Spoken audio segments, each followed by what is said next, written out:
On this note, it gives me immense pleasure to declare the 5th edition of the Army War College Nigeria Symposium on the Nigerian Civil War 2024 open. The dynamics of leadership and decision-making during the Nigerian Civil War, lessons for operational level commanders of the Nigerian Army. This theme for the symposium organized by the Army War College Nigeria for participants of Course A 2024 was extensively discussed. The special guest of honor, a former head of state, His Excellency General Yakubu Gowon, GCFR, emphasized the enduring significance of the Nigerian Civil War. Reflecting on his experiences as head of state during the unstrained period, General Gowon said the Nigerian Civil War remains a crucial part of Nigeria history with profound lessons for all.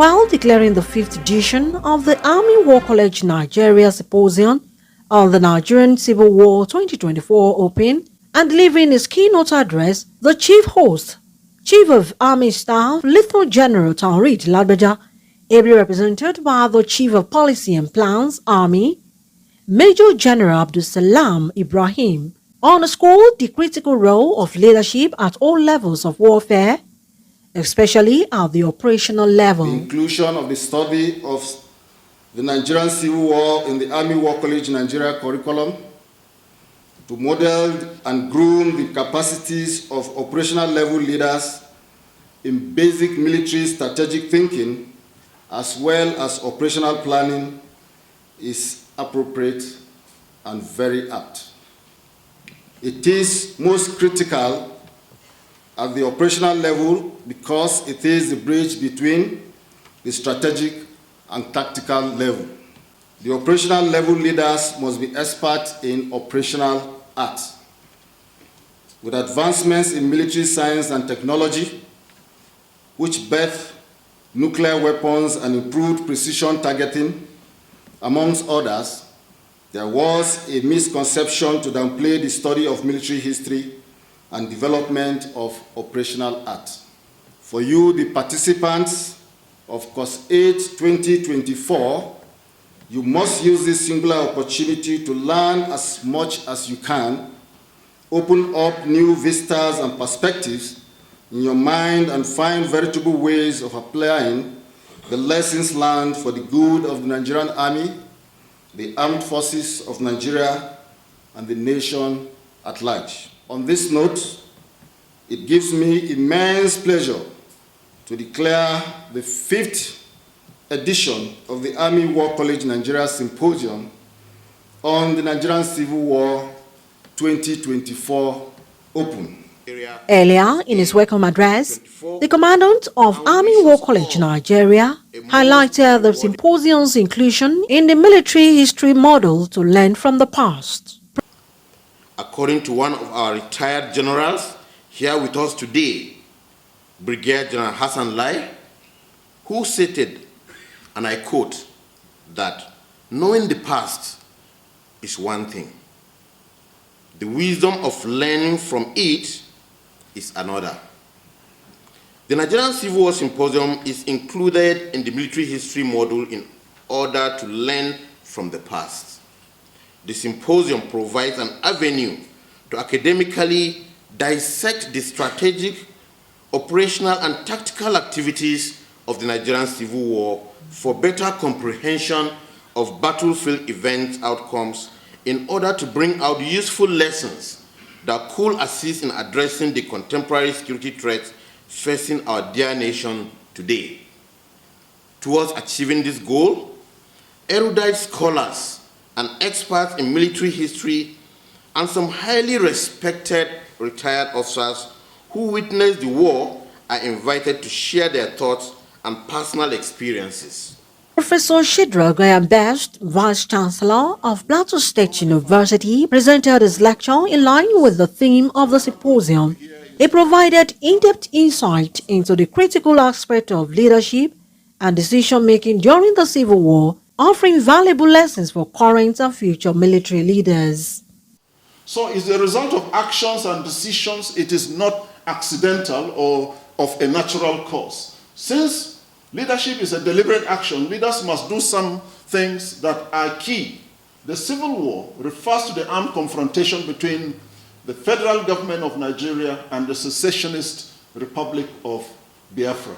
That we are talking of Biafra as history, but some people want to make it the present, and they are struggling very hard to make it the present. But they cannot, like I said earlier, reenact the exact conditions of 1967 to 1970, because the country has moved on, so much has changed, and even within the territory they claim, there's no consensus, and you have a generation of people who did not even witness a civil war. They have no experience, they have no idea what happened, and so all of this is taking place together now. And with the politics of decolonization and the politics of the First Republic, 1960 to 1966, put all together, they provided rich credentials that gathered the storm leading to the Civil War.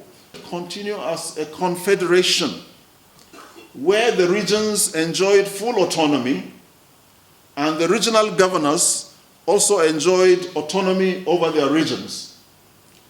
Each region was to control its own resources and to have its own army. You can see the sense of confederation here. And the wisdom of Ojukwu in pushing this item is because of the rich oil resources that had already been discovered and made evident in what was supposed to be the Republic of Biafra and other natural resources. The regional structure was to be maintained and could not be tampered with unless the four regional governors agreed. So there had to be a consensus before that was done. Now, it was agreed that General Gowon was to remain head of state, but he was to remain head of state over a weak center because all the power, as a matter of fact, were going to remain with the regions and not with the center. But within a short time, within weeks, I believe that the Gowon administration had a rethink of some of the conclusions of Abri and proceeded in a different direction in order to stabilize the country. One of the efforts was to create a 12-state structure. And this structure actually was going to lead to stronger center and weak regions. In fact, the eastern region, where the secession was declared, had been broken into 3 states. And so a key pillar of the Abri conclusions had been tampered with. What has today become known as the result of the feedback. One of the effects is what we now call the Asaba massacre from October 5 to 8, 1967. We were told that Ojukwu was asleep, but he managed to disguise himself and escaped as a servant. The attack was coordinated from the Suka flank, meeting occasional resistance along the north-south road, but the attack took place by ground raids, artillery, and by air raids. By October 4, Enugu was taken with little resistance. Ojukwu naturally should have surrendered, but he refused to surrender after Enugu fell, and he fled southward and declared a new Biafran capital at Umuahia. The sooner you are able to capture the leadership and the think tanks, the better. The refusal of Ojukwu to surrender even in the face of imminent defeat did prolong the war. He could have surrendered from the capture of Enugu, he did not. And he could have surrendered from other incidents, he did not. And this prolonged the war. Catholic sphere of influence met a lot of issues about the humanitarian conditions in the southeast. So foreign policy has implications for international public opinion, and there was indeed a lot of public opinion on the Nigerian civil war.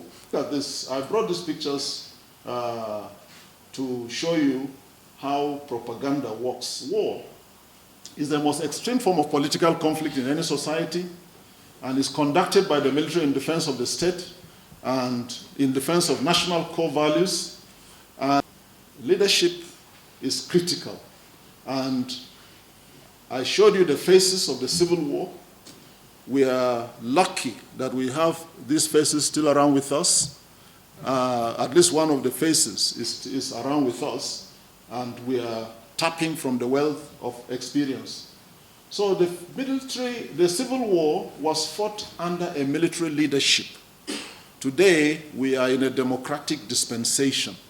And therefore, if you are looking at the lessons of the Civil War, you have to put it in context that there's a difference between a military leadership fighting a civil war and a war being fought under a civilian administration. These are different.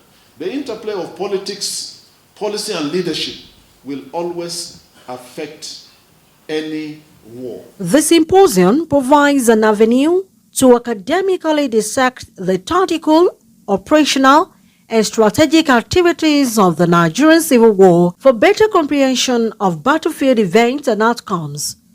This brings out useful lessons that could assist in addressing contemporary security threats facing the nation. Olayemi Eson, Fullspy TV.